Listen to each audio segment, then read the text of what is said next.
Hello and welcome back to SpriteGuard Plays HyperRogue. We are on quite an adventure. We've been going to different lands that I really struggle with and seeing if we can make something of them, see if we can accomplish something there. And I'm thinking that we want to continue that. I'm still not feeling real confident about the Princess Quest. That is something that is on my mind for something for us to do.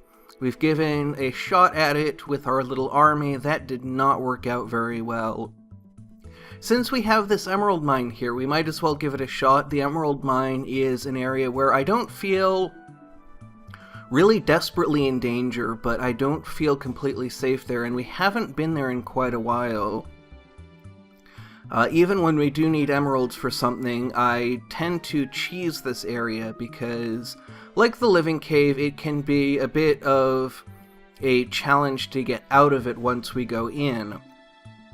But kind of the idea that I want to sort of pursue in this series is taking on lands that are challenging and figuring out a way of making them safer, more comfortable, and just really kind of being careful and developing ways of dealing with them.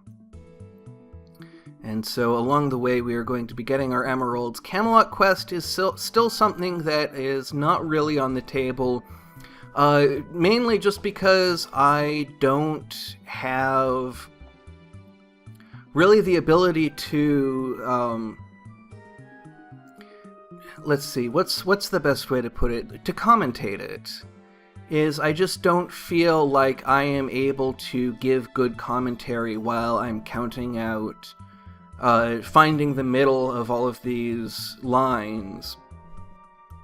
And so I think that is going to be kind of a big long-term challenge that I will eventually overcome, but it's still a long way off. Now, the Ivory Tower is kind of an odd one. It's not actually something that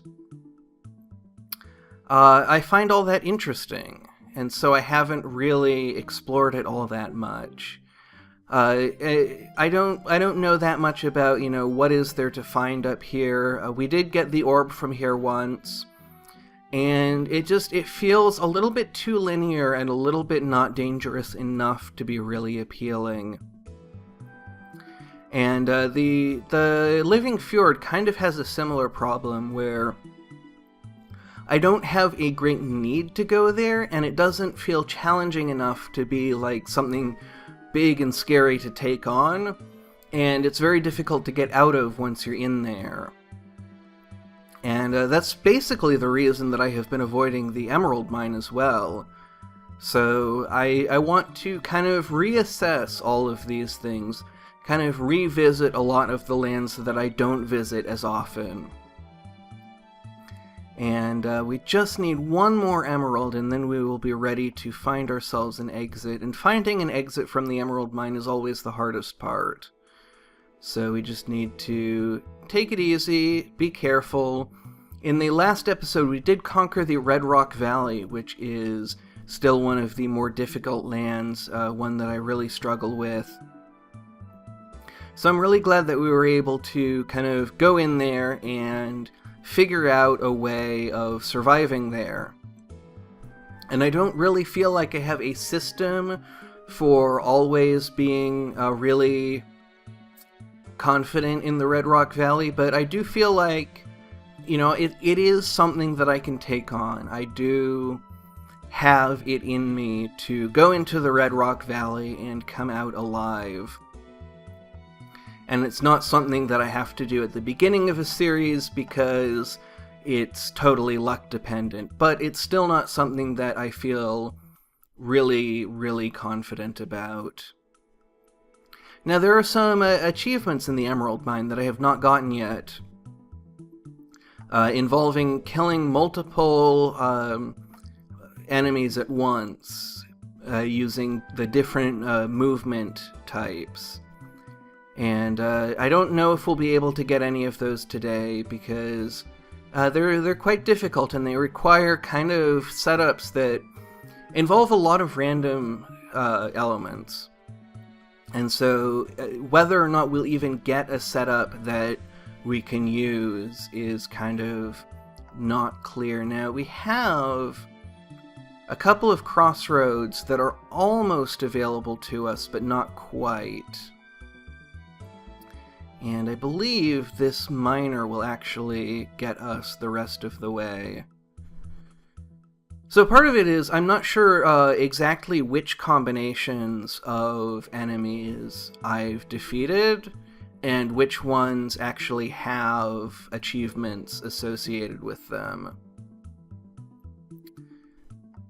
And we just have to deal with a little more combat, and then hopefully we can kind of follow our path back this way and get back into the crossroads.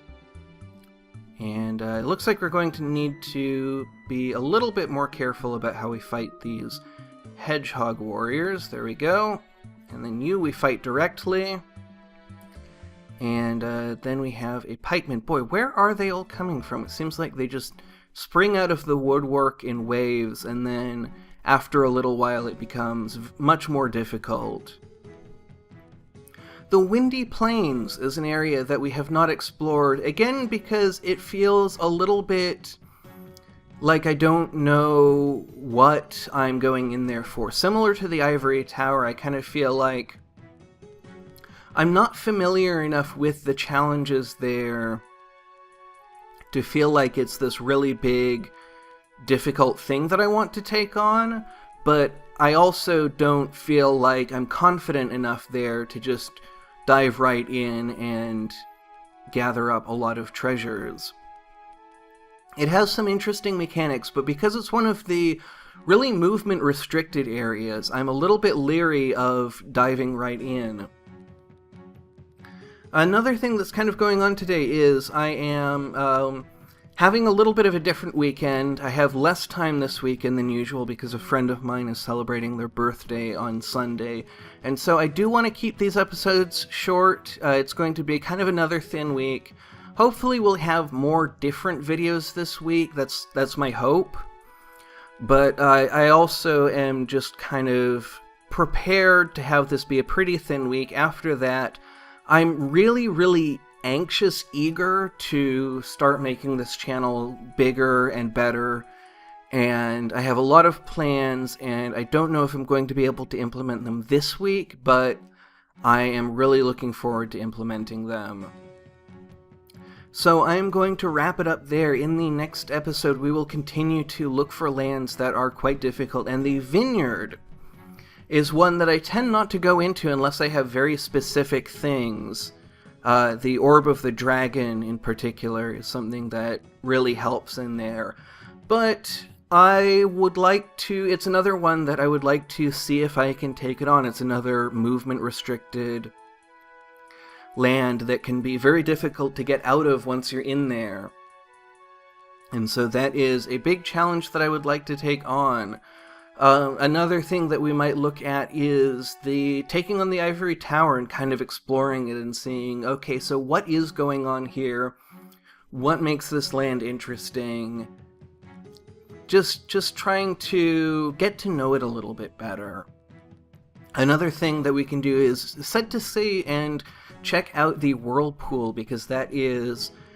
at one time, it was absolutely the most difficult land in the game. I'm not completely sure that that's still true, but I'm very confident that it is among the most difficult lands in the game, because your movement is so restricted that you have very few options at any given time. And so you have to be really proactive. The Zebra is another land that is very difficult for me. The Dead Cave is quite challenging. And, all of these lands kind of have some restriction to your movement that makes it much more difficult to use the ordinary tactics that work in other lands. So we will be continuing to explore this game, try and take it on, always holding out Hyperstones as the ultimate goal, but Also knowing that if we don't make it to Hyperstones, that we will still have had a fun and exciting adventure. So until next time, thank you very much for watching, and have a great rest of your day.